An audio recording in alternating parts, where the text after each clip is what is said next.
भावातीतं त्रिगुणरहितं सद्गुरुं तं नमामि शान्तं शाश्वतमप्रमेयमनघं निर्वाणशान्तिप्रदं ब्रह्माशम्भुफणीन्द्रसेव्यमनिशं वेदान्तवेद्यं वन्देऽहं करुणाकरं रघुवरम्.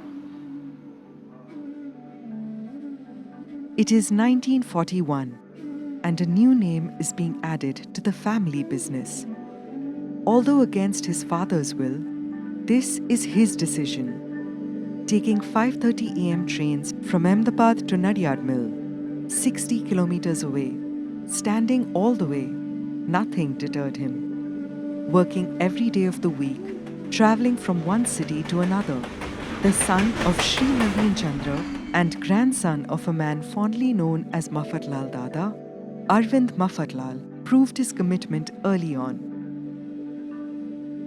Arvindbhai was only 18 years old when he joined the Mafatlal company. But this was not going to stop him from bringing his best to the table. Only 4 years after joining the company, he was to marry Sushila Ben, who played a great role in his growth. Arvindbhai turned the textile business handed over to him by his grandfather into the conglomerate it is today, with interests ranging from petrochemicals, rubber chemicals, plastics and gas distribution, to information technology and engineering, partnering with some of the best in the world like Royal Dutch Shell and Hoechst. While he watched his company grow beyond boundaries in one part of the country, there was a devastating famine taking over Ranka, Bihar, and without a second thought, he went there. Well, first of all, when you are talking about somebody's life, there are various components of a life that you really need to look at. One is his childhood until he becomes adult, and he comes into business, let's say like Mr. Mafatlal, his business career. Then Mr. Mafatlal was in some ways little different from normal businessman in a sense that he was 40, 50 years ago, he was very much involved, or at least emotionally he was very much involved in what you call today the corporate social responsibilities.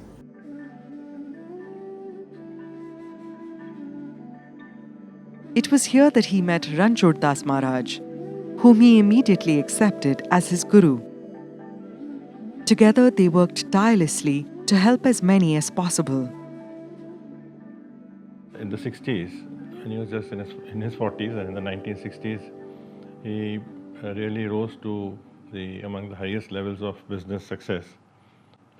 But at the peak of his success, he was feeling extremely lonely, really felt an emptiness when he was 44. And that's when he went to Lanka, he saw the famine and he met his guru. And that, I would say, it really took him to a higher level. Seeing the hard work that goes into grassroots level efforts did not deter Arvindbhai. Instead, it inspired him to always look at the human aspect of any situation. His work in Ranka was not a one-off case. It was who he was at his core. The passion with which he was working for the people there, every day go to the kitchen, supervise the cooking, go and see what the sadhus are, the facilities for them.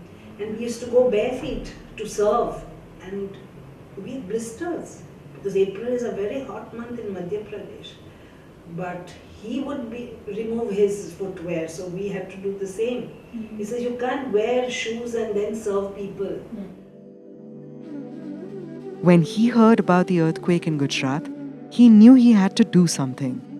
So he took matters into his own hands and hired an architect to rebuild the entire village. And he did all of this at his own cost.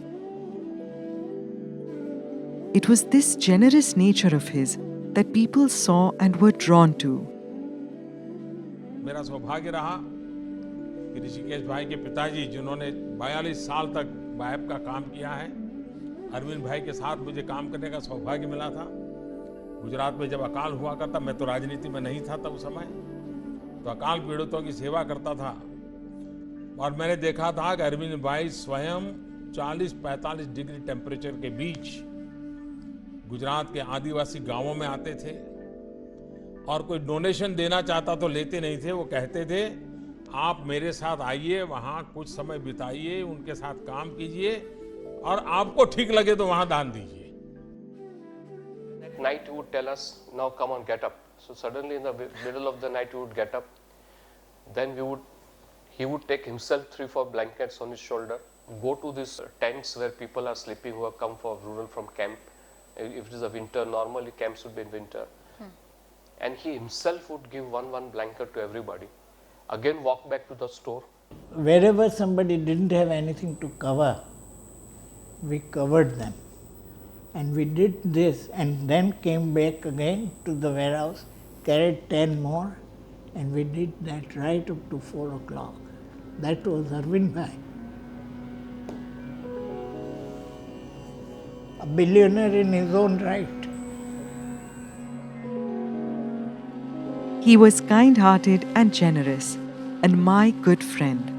I saw India through his eyes and fell in love with this country, recalls Dr. Eric Sattler Dornbacher, a senior technocrat with Hoechst and a good friend of Arvindbhai.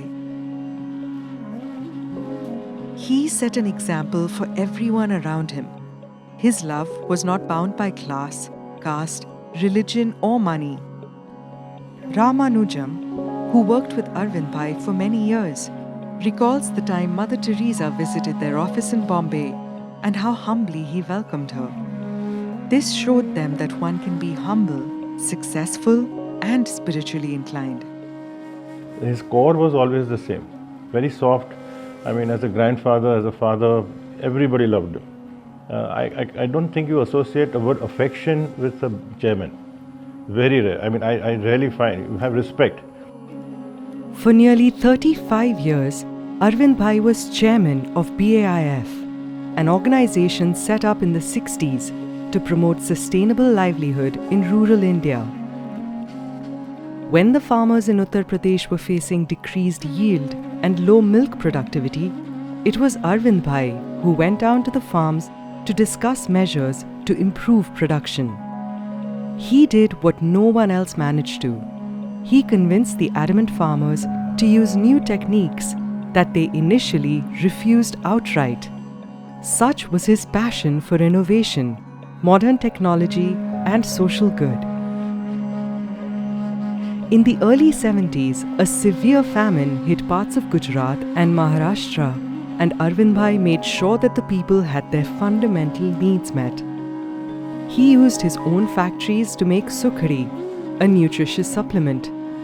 This saved lakhs of lives.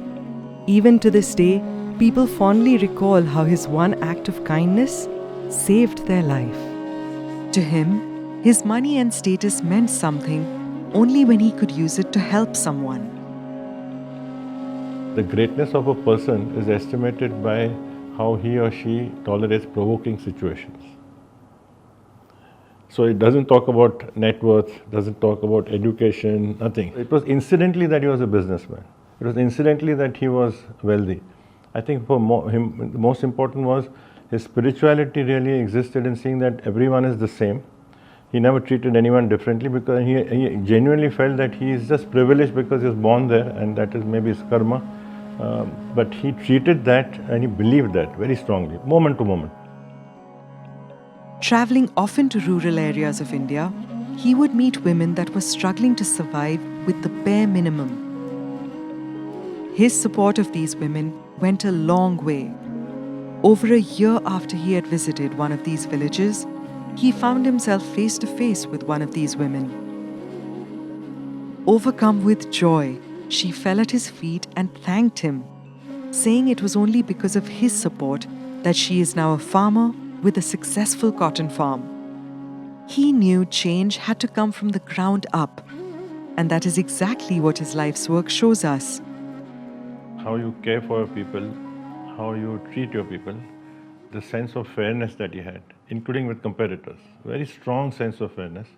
He had a deep sense of how much you give to community, to the society, to others. And it wasn't just signing a check. He would get personally involved. So he combined beautifully his sense of business success, the expanse of his vision. He was always dreaming very long term and always dreamt very big.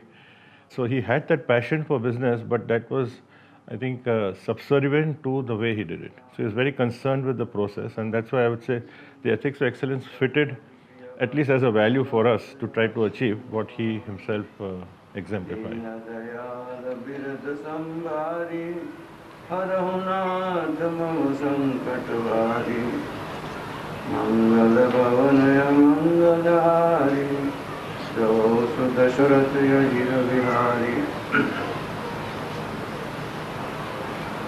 उपस्थित मेरे गुरु भाइयों, माताओं और मेरे प्यारे बच्चे,